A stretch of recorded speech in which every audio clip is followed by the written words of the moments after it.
यहाँ पे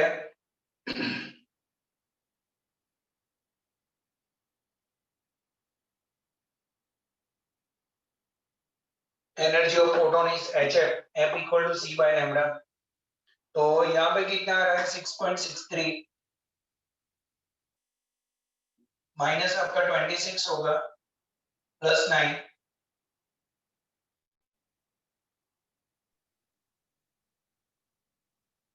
तो एनर्जी आपका जूल में आ जाएगा। कितना आ रहा है 19.89।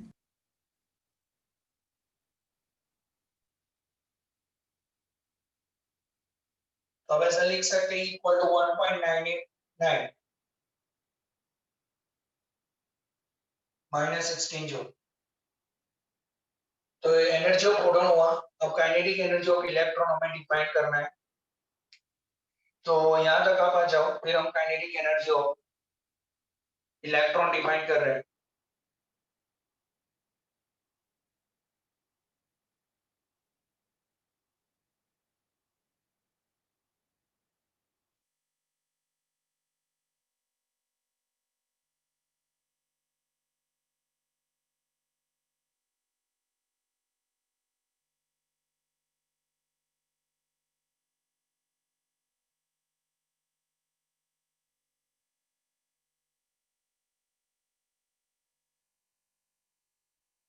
हो गया है यहाँ तक कृष्णा ज्ञानी?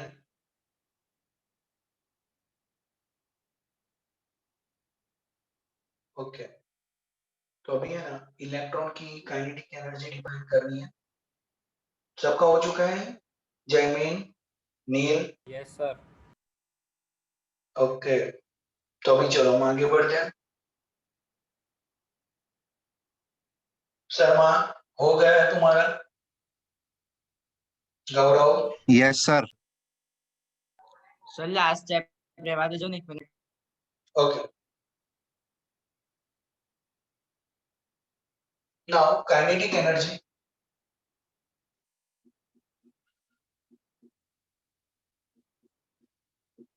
of electron। तो kinetic energy equal to p²/2mv। अभी हम ऐसा लिख सकते हैं p इक्वल टू mv। अभी मोमेंटम है, तो अभी kinetic 1/2mv p equal to h by lambda whole square momentum का according to de Broglie wave. तो हम ऐसा लिख रहे हैं, आपको मालूम है lambda equal to h by p, तो p equal to h by lambda. तो ऐसा आएगा kinetic energy is h²/2mv lambda square. तो ये काइनेटिक एनर्जी है 6.63 10⁻⁻34 whole square। Mass of electron is 9.1 10⁻⁻31। Wavelength is 1 into 10⁻⁹ whole square। तो आपका ये 6.63 का स्क्वायर, ये आपका 68, और ये नीचे आपको कैलकुलेट करना पड़ेगा। तो यहाँ पे 0.2 -31 -18 6.63 होल स्क्वायर 18.2, ये आपका 68 है, ये आपका 49 है। तो काइनेटिक एनर्जी हमें डिफाइन करनी है। तो 50 मैंने 19 हो गए। चलो कितना आ रहा है 2.415। 2.415। अभी काइनेटिक एनर्जी को ईवी में डिफाइन करना है, तो हम ईवी में डिफाइन कर सकते हैं 2.415 10⁻⁻19 it will be divided by 1.6 10⁻⁻19 it will be converted into EV। तो ये आपका कितना आएगा 1.509। तो हम ऐसा लिख सकते हैं काइनेटिक एनर्जी इज 1.51 EV। ये हुआ काइनेटिक एनर्जी लास्ट।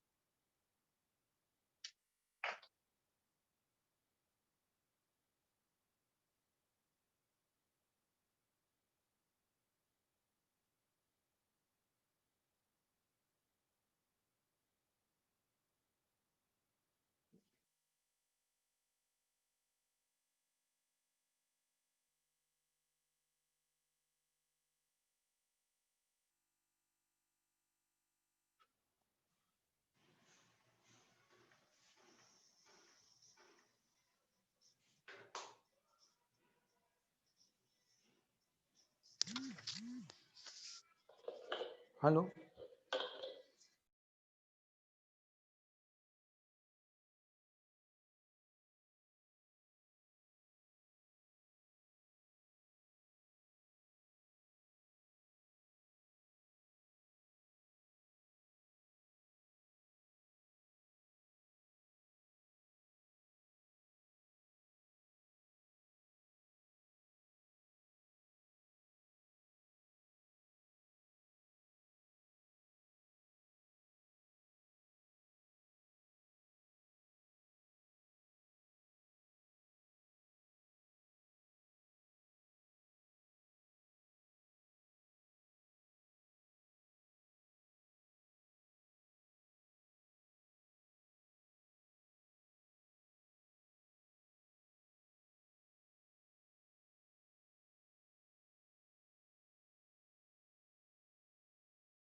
हो गया है सबका?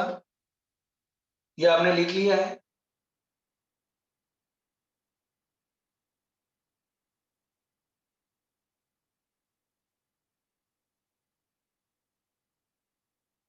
ओके, सबका हो चुका है ना? तो अभी प्रॉब्लम नंबर 17। 1 minute sir. याद रखना, जब भी मास हो ना, प्रोटॉन के सिवाय कोई भी पार्टिकल हो ना, तो उसका मास आना चाहिए, अदरवाइज उसकी काइनेटिक एनर्जी नहीं आएगी। और जब प्रोटॉन की एनर्जी हो तो कभी भी मास नहीं आना चाहिए। E equal s c by lambda और एच उससे ही करना है, भूलना मत। वो उसकी एनर्जी बन जाएगी, वही उसकी एनर्जी, वही उसकी काइनेटिक एनर्जी। अब ये काइनेटिक एनर्जी ऑफ इलेक्ट्रॉन है, तो आपने देखा उसका मास आ गया। पहले में हमने मास नहीं लिया था, तो प्रोटॉन में कभी भी मास नहीं आना चाहिए, अदरवाइज आपका रॉन्ग हो जाएगा।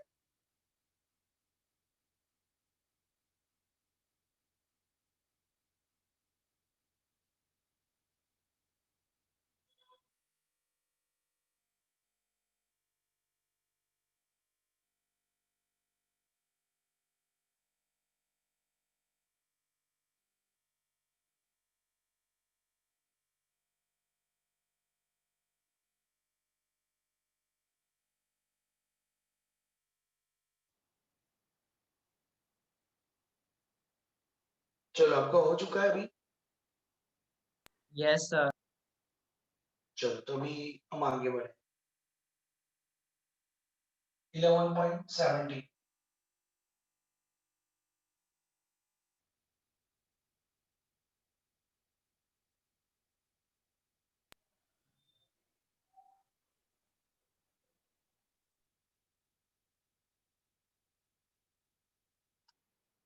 तो 11.70। A.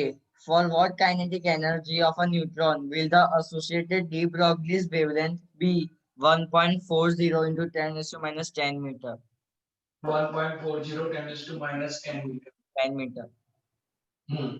वो और kinetic energy of neutron, kinetic energy of neutron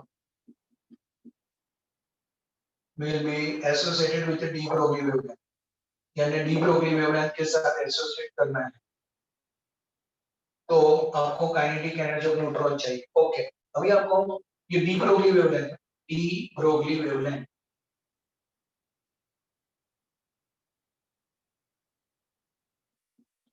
यानी आपको दूसरा इक्वेशन यूज नहीं करना है। तो lambda equal to h by b, हमको मालूम है k equal to p square by 2 है, तो p स्क्वायर क्या होगा, 2m क्या, तो p क्या होगा, अंडर रूट ऑफ 2m। ये equation number 2। putting the value of 2 in equation 1, putting value of equation 2 in equation 1, तो lambda equal to H upon P में P की value under root of 2m के आपको मालूम है काइनेटिक एनर्जी, तो lambda square equal to h square upon 2m के, तो k equal to h square upon 2m lambda square, जो हमने अभी पहले लिखा था वही याद है। अभी h आपके पास 6.63 और मास ऑफ न्यूट्रॉन वो 1.67 10 टू -27 होता है, और वेवलेंथ हमारे पास है 1.40 10 टू -10 होल स्क्वायर। तो आपको ये आपका 6.63 का स्क्वायर, ये आपका -68, ये आपका 2 है, 1.67 है, 1.40 होल स्क्वायर, ये आपका 20 -27 -47। अभी आपको ये पूरा वैल्यू डिफाइन करना पड़ेगा, तो ये आपका 6.7146. कितना 6.7146. और ये 68 में से 47 चला जाएगा,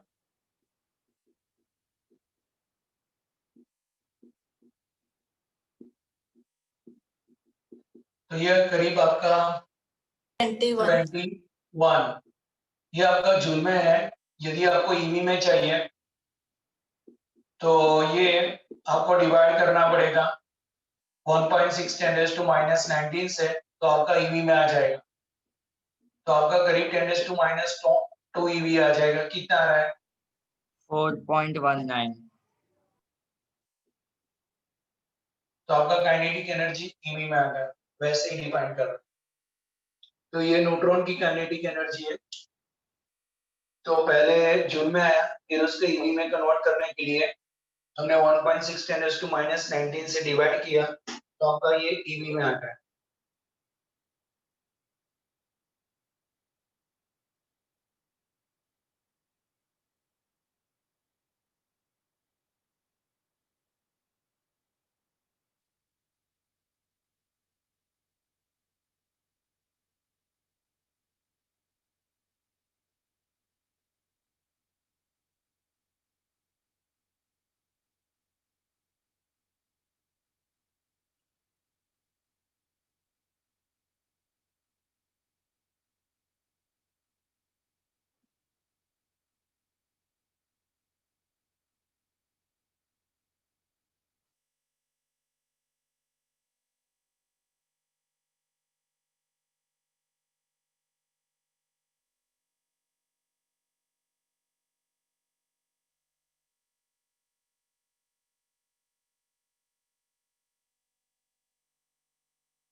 ओके, सबका हो चुका है। Yes sir. चलो तो अभी आगे बढ़ते हैं दूसरा पॉइंट। तो दूसरा point,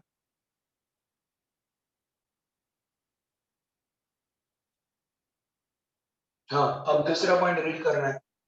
Also find the de Broglie's wavelength of a neutron in thermal equilibrium with matter having an average kinetic energy of 3/2 kT at 300 Kelvin.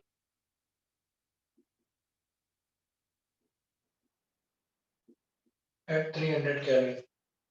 अभी है ना, आपको सिंपल वेवलेंथ है न्यूट्रॉन की, thermal neutron energy lambda equal to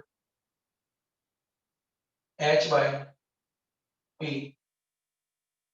अभी lambda equal to h by under root of 2m के equal to p square by 2m लेके मैंने लिखा। आपको मालूम है ना k equal to p square by 2m, तो p स्क्वायर इज 2m के, और मैं p equal to under root of 2m के लिख रहा हूँ। ये आपका लीनियर मोमेंटम हुआ। अभी आपको काइनेटिक एनर्जी लिखनी है, P/2 केवीटी, ये आपका थर्मल। ये lambda equal to h under root of 2m k equal to 3/2 kb, तो lambda equal to h under root of 3m kbt, ये आ गया लैम्डा। अभी आपको है ना वैल्यू पुटअप करनी है और उसका एक्सपेंशन करना है, तो आपको ये वेवलेंथ डी ब्रोगली वेवलेंथ मिल जाएगी इन टेम्परेचर के साथ।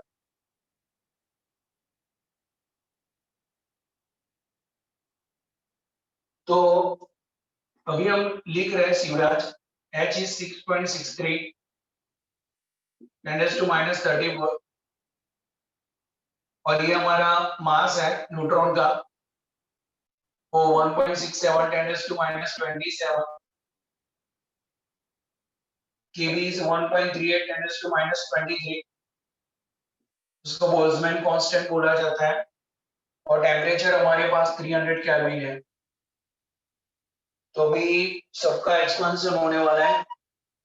ये ना mass of neutron is 1.67 10 to minus 27, kb is Boltzmann constant 1.38 10 to minus 23 और टेम्परेचर आपका 300 केल्विन है, तो उसके हिसाब से लैम्डा इज 6.63।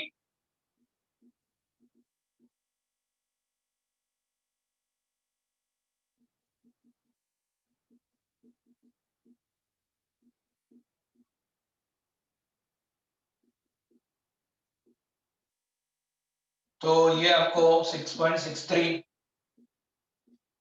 ये -50 है -20 पे होगा +20 पे हो जाएगा।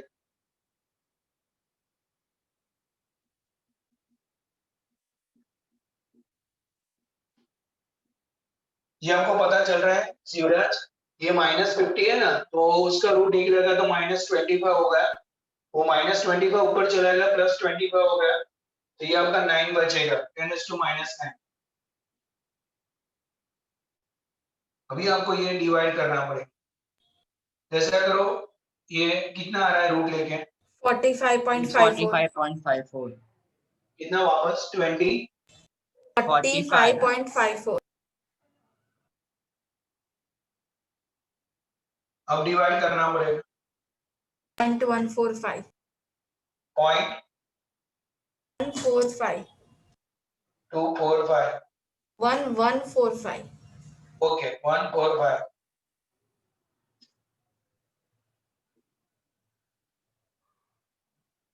ये हुआ नैनोमीटर 0.145 नैनोमीटर 10⁻⁹ है इसलिए। तो ये आपका 11.17 था। अभी हम शुरू करें 18, ये आप लिख लो।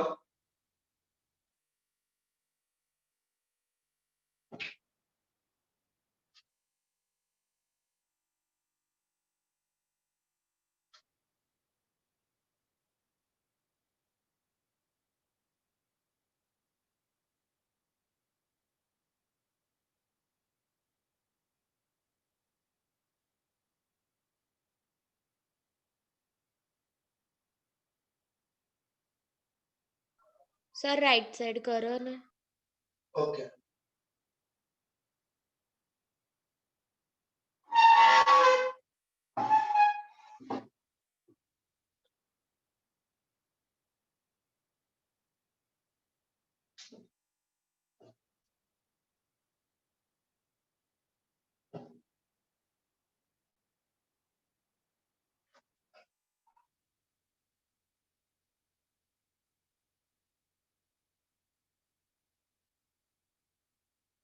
रुचि रुचि पता चल रहा है?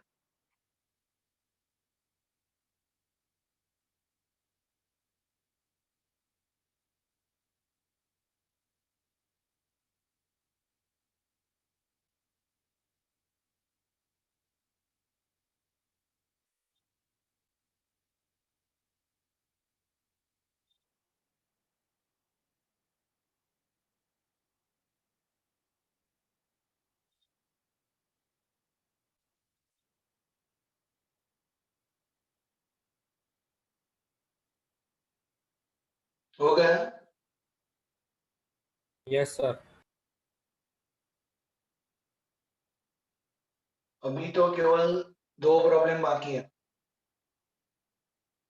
11.18, 11.19।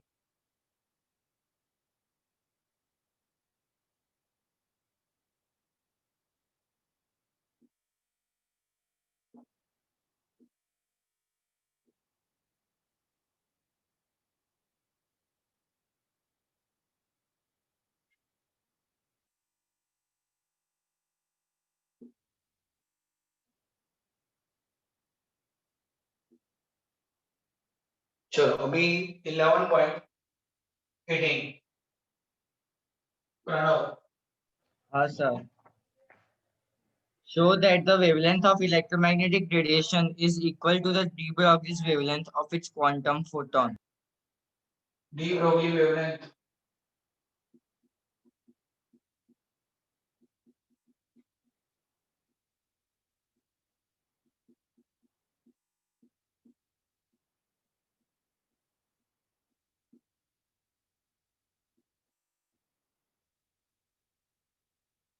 तो de Broglie wavelength of quantum photon lambda equal to h by p। ये हमारा फर्स्ट इक्वेशन हुआ, ये आपका इक्वेशन नंबर 1 बराबर है। अभी ये आपका de Broglie wavelength quantum photon lambda equal to h by p है।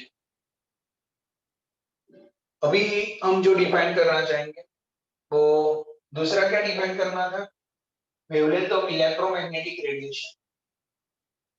वेवलेंथ ऑफ इलेक्ट्रोमैग्नेटिक रेडिएशन, उसमें हम मोमेंटम का इक्वेशन लेंगे E equal to hf by c का, और उसमें वापस मोमेंटम ले आएंगे। तो आपको मालूम है for electromagnetic radiation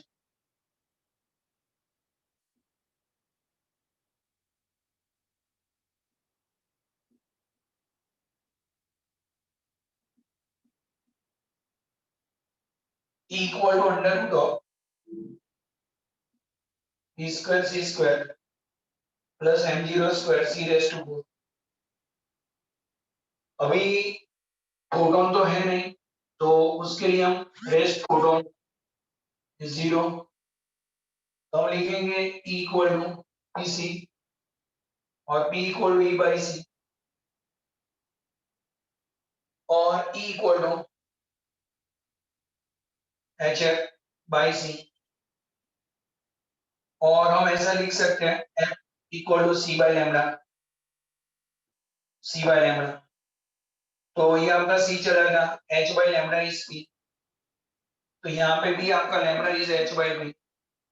from equation 1 and 2 lambda equal to h by p दोनों सेम है, and therefore we prove that de Broglie wavelength of quantum photon and also the electromagnetic radiation with the same।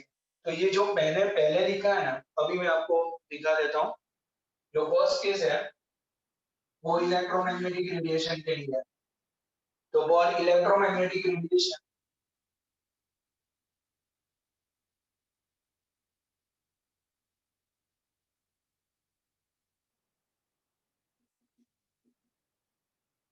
Lambda is h by p, और दूसरा है for photon,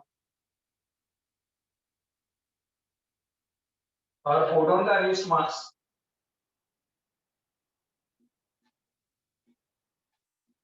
zero होता है। Rest mass of photon is 0, इसलिए ये equation बन रहा है। From equation 1 and 2 we write both the wavelength are the same। From equation 1 and 2 electromagnetic radiation of de Broglie wavelength, electromagnetic radiation of de Broglie wavelength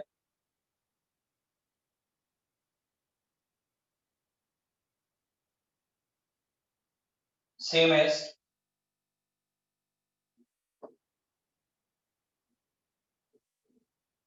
the wavelength of photon,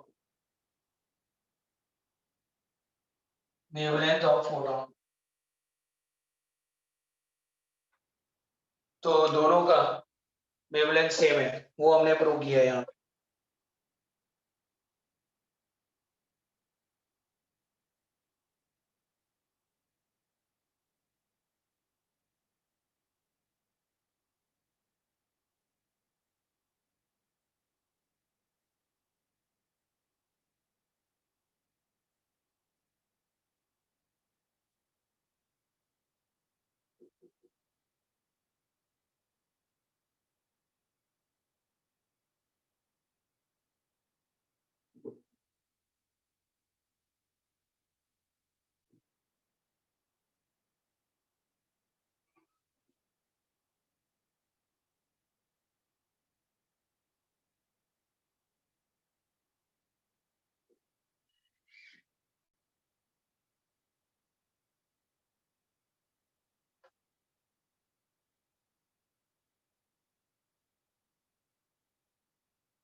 हो गया सबका?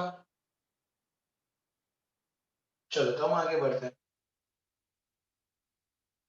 तो अभी 11.19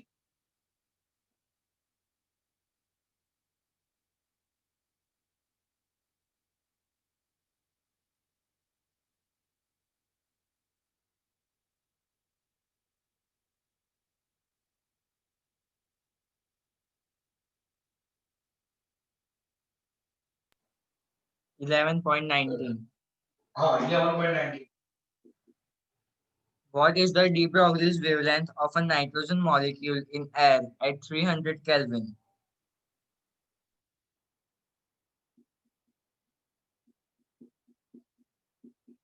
कितना है टेम्परेचर? 300 केल्विन। आगे Assume that the molecule is moving with the root mean square speed of molecules at this temperature.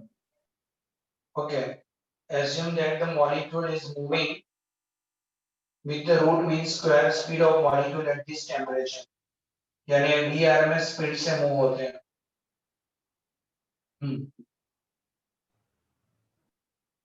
Okay आगे Atomic mass of nitrogen is equal to 14.007. Atomic mass.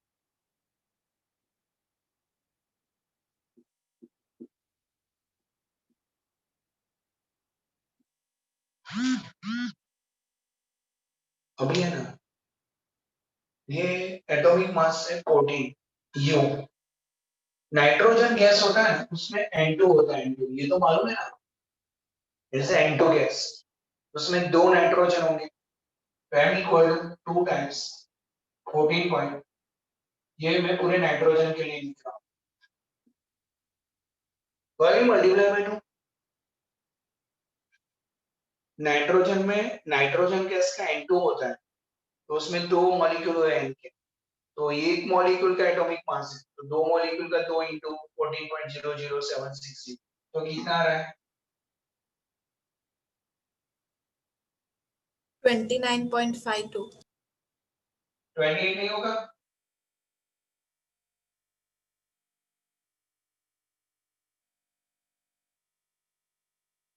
Twenty 28.015 हाँ सर. बराबर है। Okay अभी है ना, u में से 1 u is 1.66 into 10⁻⁻27 kg, ये आपको याद रखना है। 1 atomic mass unit is 1.66 into 10⁻⁻27 kg, ये आपका अभी भी एक चैप्टर है उसमें आएगा 1 एटॉमिक मास यूनिट, ये केमिस्ट्री में आ चुका होगा शायद, आ गया है आपका? तो ये 1.66 into 10⁻⁻27 kg, ये अब आपका केजी में आ गया, कितना आ रहा है? 46.5. 46.5, ये आ गया 4.65 10 to minus 26 kg। अभी हमें VRMS से लैम्बडा डिफाइन करना है, तो 1/2 mv square is 3/2 kBd thermal kinetic energy. तो V square is 3 kBd by m, तो V it is average, V equal to under root of average of V square, ये तो आपको मालूम है ना। VRMS इज स्क्वायर करना है, मीन लेना है और रूट लेना है, it is known as RMS। Square करो, मीन लो एंड रूट लो, it is known as VRMS। तो अभी मेरे पास VRMS तैयार है, ये आपका हो जाएगा 3 kBd by m। तो ये आपकी वेलोसिटी हो गई। अभी kb is 1.38 10 to minus 23, temperature आपका 300 केल्विन, मास आपका अभी है 4.65। तो अभी मैं ऐसा सोच रहा हूँ कि मल्टीप्लिकेशन कर देते हैं 3 into 1.38 into 300 4.65 into 10 to 3, ये -26 ऊपर चला गया प्लस 26 हुआ, उसमें से 3 का अभी ऐसा कर रहा है, यहाँ पे 3 into 1.38 into 30 कर रहे हैं 4.65, और ये आपका 10 to 4 हो गया। तो ये आपका वेलोसिटी आ जाए। तो अभी lambda equal to h by p, lambda equal to h by p equal to mv लिखेंगे और उसका आपका वेवलेंथ मिल जाएगा। वे डिफाइन कर रहे हैं वेवलेंथ,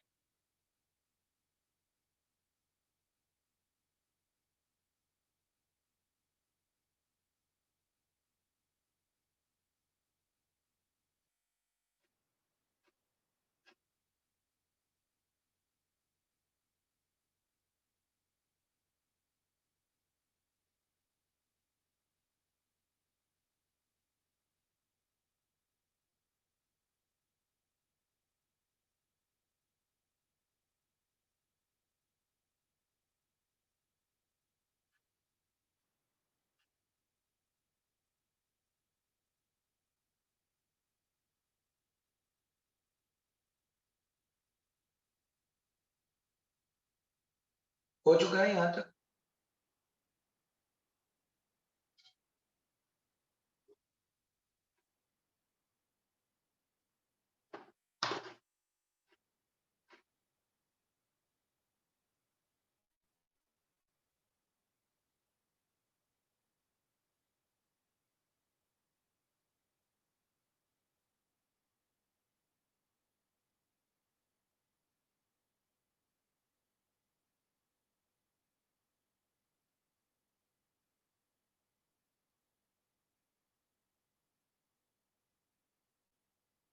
प्राचीनिधि हो गया, प्रियांशी,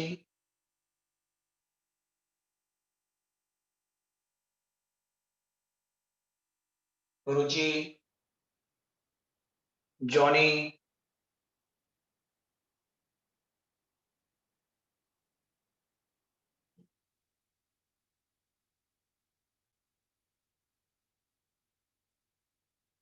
चलो यहाँ तक हो चुका है सबका। ध्रुवेल,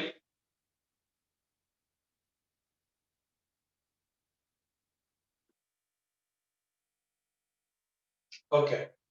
अभी है ना आपको वेलोसिटी मिल जाएगी, तो आपने रूट लिया है 5.168. 2 मिनट, ये पेन 9 पॉइंट 5 point. रूट ले लिया तो है, Yes, sir. ओके। तो 5.168 और ये आपका 10 to 2, तो वेलोसिटी इज 516.8 मीटर पर सेकंड, ये आपका VRMS होगा।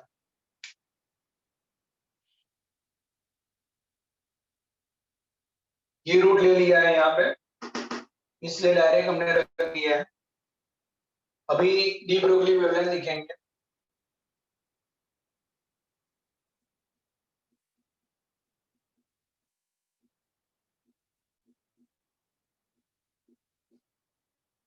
Lambda equal to h by T, h by M B.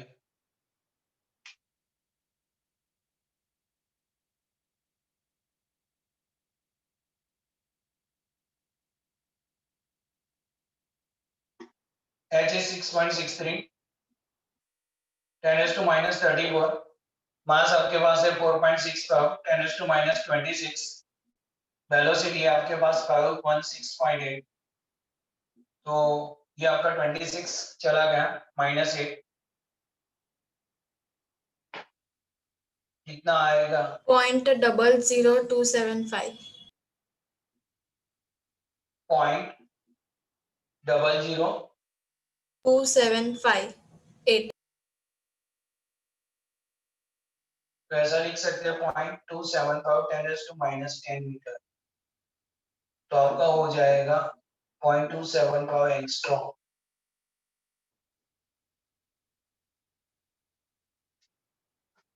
तो ये आपका 0.275 एंगस्ट्रॉम आ रहा है।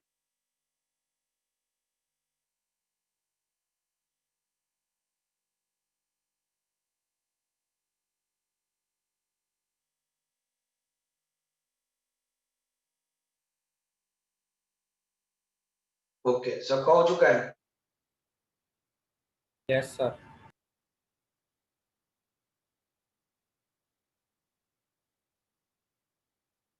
मॉली लिख दिया है?